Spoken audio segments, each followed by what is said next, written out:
Miracle. Miracle.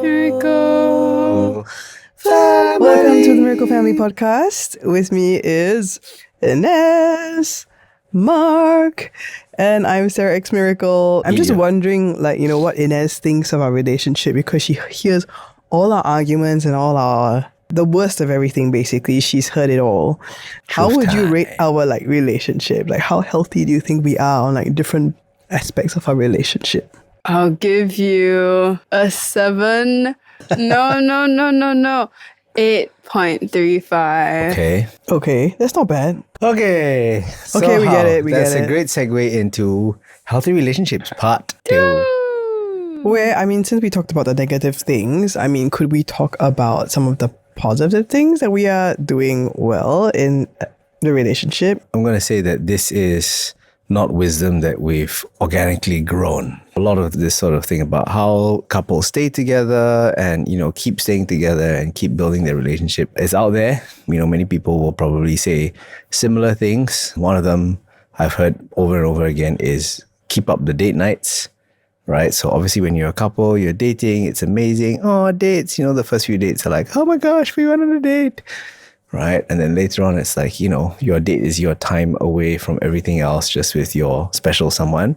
But after you get married, sometimes people forget that they need to date still. They forget that they still need to hang out with each other and spend time with each other, especially when you start to work and you start to have kids and you start to grow your family and or just get busy in life. Yeah, I think it's like an identity thing, right? As in you have to remember that you're not just like a mother and a father, but you're also husband and wife. Husband and wife, yeah. And that time is very precious. Consolidate your time together, right? Sometimes you go for date nights and I'll admit we just phone the whole of the night mostly. And then we have one or two conversations. I think the important thing is not to go every date night must be a perfect date night.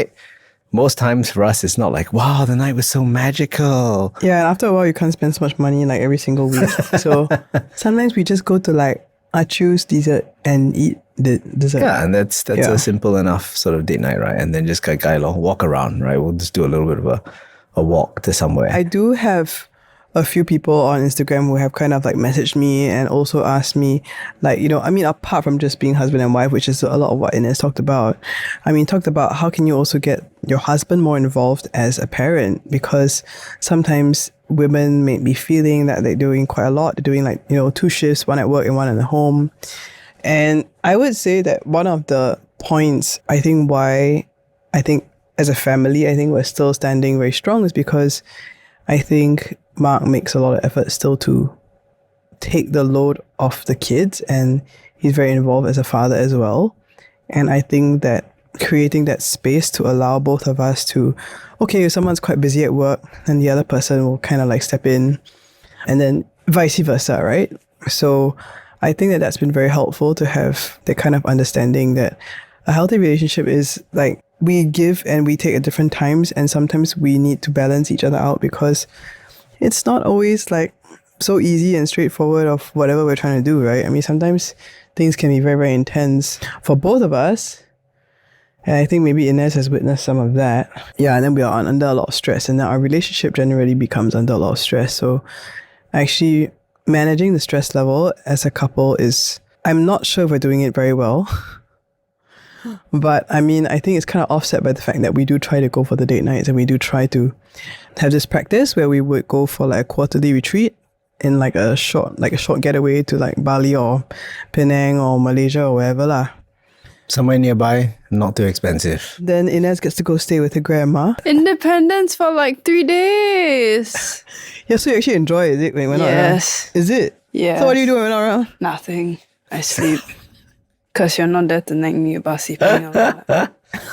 We're not there to nag you about sleeping. I don't even nag you about sleeping. She nags me about sleeping. What, is it sleeping at night or waking up in the morning? Waking up in the morning. You nag me when I wake up late in the morning. You mean grandma doesn't wake you up in the morning? No. That's preposterous. She used to wake me up in the morning. Grandma, I love you.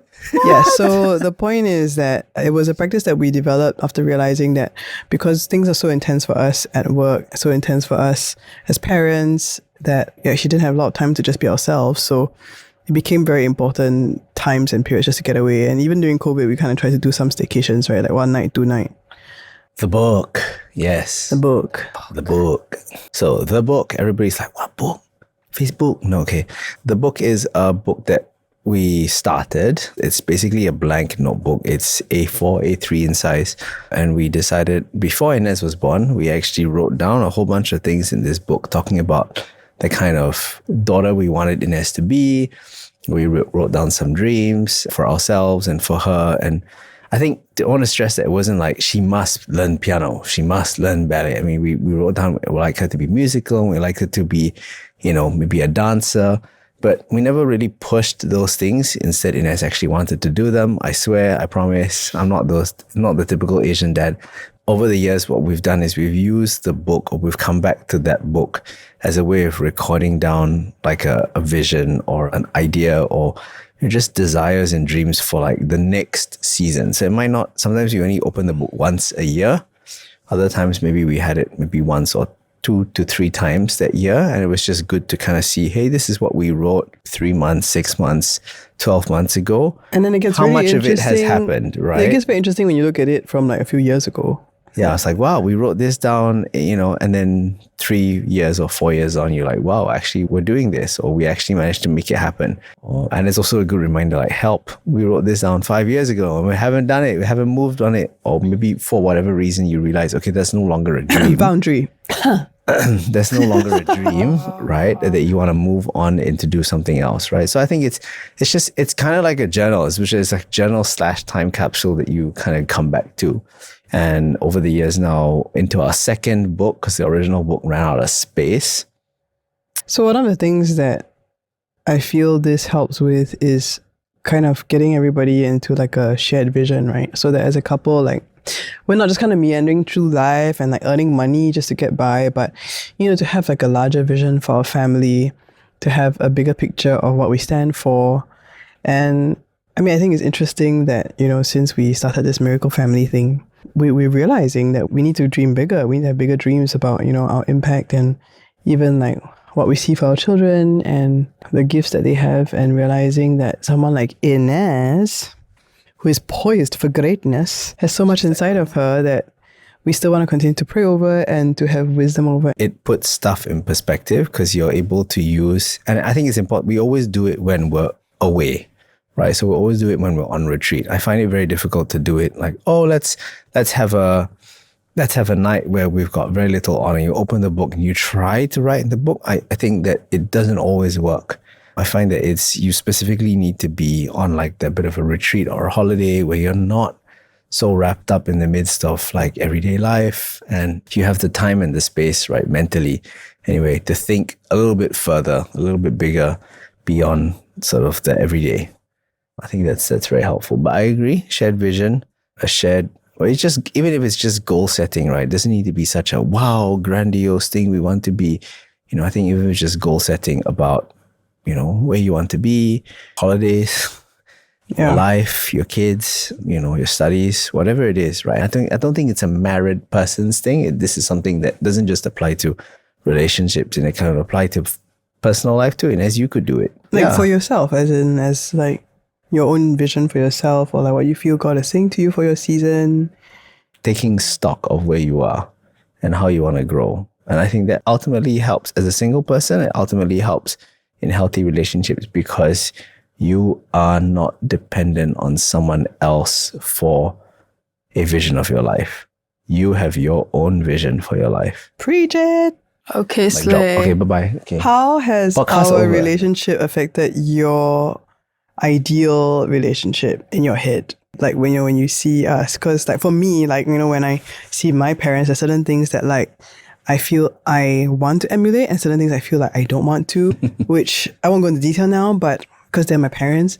But since you are our daughter, I'm just wondering, like, are there things that like you would like to see in your own relationship and things like you might not? I want to do the date night stuff. Sounds fun. Sounds fun, she says. Says one who's never been on dates. It's Daddy's gonna bring okay, I on go on friend dates. It's fun. Daddy's overdue to bring you on a date, so Come on, let her And continue. then, didn't you do it like last Thursday? You went to my Tang Lao, and then y'all talk a lot, I guess. On someone I can like talk to. about the course. various things happening in life. So Yeah, unless you decide to date a rock, then I think you'll be able to talk to this person. I feel like y'all blow up really easily. When you begin to argue, and then It suddenly goes one to- person would just be like, ah, and then the other person will be like, ah, and then suddenly both people are like, ah. Pause for a And I'm commercial break. like, well, you could have solved this in a not so aggressive. oh no. Yeah, Okay, so basically, Ines, you are saying that mommy and daddy need to speak nicely to each other. sure. We need to be less triggered. I think that's what she's saying. Because we're Yes. quite easily triggered. I hope I am not easily triggered as well. I don't think I am. I think. Sometimes you are, but okay. But I think a lot of the triggers are actually from our own inner child that needs that kind of healing. And sometimes I think we bring all that kind of hurt and our own insecurities into arguments, right? We need to learn how to manage our stress better.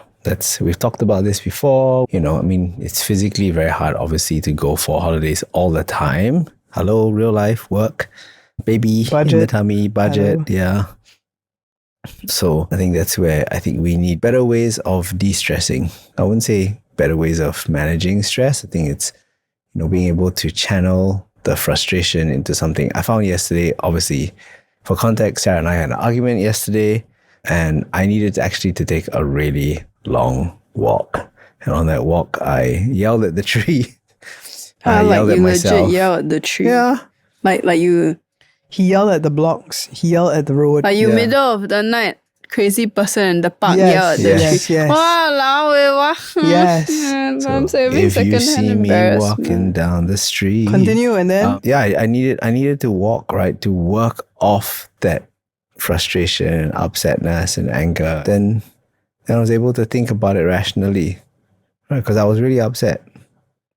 But if I was upset and I bottled it and I stayed at home, then we'd have woken everybody up. So probably already did, but yeah, you did.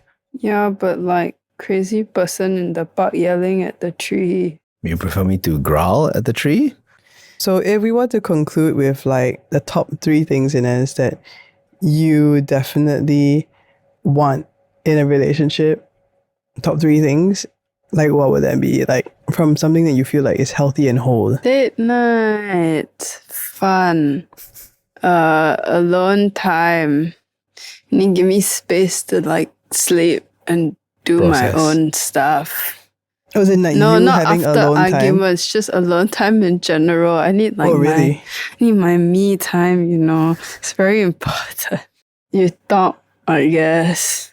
You mean communication? Yes. Communication. Communication. Yeah, we are no huge relationship or communication experts, but I hope that we have shared enough about some ways that we have been trying to build the positive side of a healthy relationship in light of our teenage daughter actually watching us and giving us feedback. So thank you, Ines, for the feedback.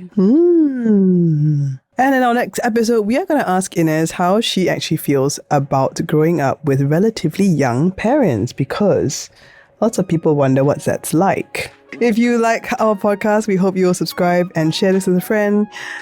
Consider giving us a rating as well. Till the next podcast, we are the Miracle Family. See you guys. I don't mind mommy coffee. Do I buy you coffee? No, you buy her food and you buy him coffee. Do I buy you coffee? Yes. Aiyo. Okay. Okay. On that note, I would like a new coffee machine, please. Thank you. What? Okay.